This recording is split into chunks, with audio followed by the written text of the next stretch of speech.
Alors, je m'appelle Florian Klimanek, je suis technicien audiovisuel et multimédia à la Cité du Vin. J'ai commencé l'impression 3D par curiosité, puis après c'est devenu un hobby.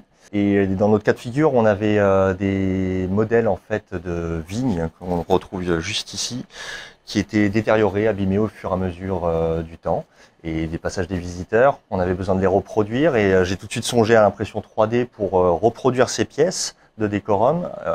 Ça nous permettait de le faire pour une fraction du prix, de le faire en interne, de maîtriser entièrement le rendu qu'on souhaitait et les modifications qu'on souhaitait y apporter.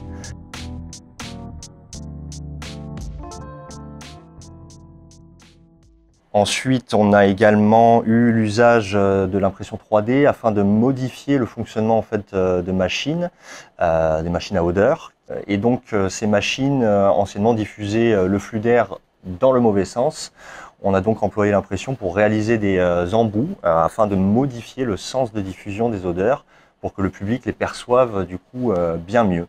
Donc, on a permis de pallier un défaut de conception initiale du module. Et dernièrement, donc, on a eu besoin de se réapprovisionner en jetons pour les casiers.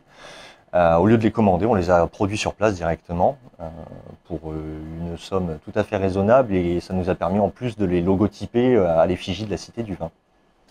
Donc sur les projets d'avenir qui impliqueraient l'impression 3D, on songe à différentes pistes, notamment sur la partie accessibilité. On souhaiterait apporter aux visiteurs en situation de handicap des plus concernant leur orientation dans l'espace ou les informations qu'ils pourraient avoir sur les différents modules et lieux de la Cité du Vin. On pense notamment à des étiquettes en braille ou à des plans directement en relief. Et il est aussi question d'étudier différentes pistes concernant l'exposition temporaire. On souhaiterait reproduire certaines œuvres en relief de manière à les rendre accessibles. Alors, pas que aux personnes en situation de handicap, l'intérêt étant aussi aux visiteurs lambda de pouvoir s'approprier une œuvre et la toucher pour quelque chose qui semble inaccessible d'ordinaire. Appliquer en fait cette passion à un domaine professionnel était un vrai défi puisqu'on avait des cas de figure concrets avec des contraintes et c'est sortir un peu de l'aspect loisir et transformer cette machine en une machine outil.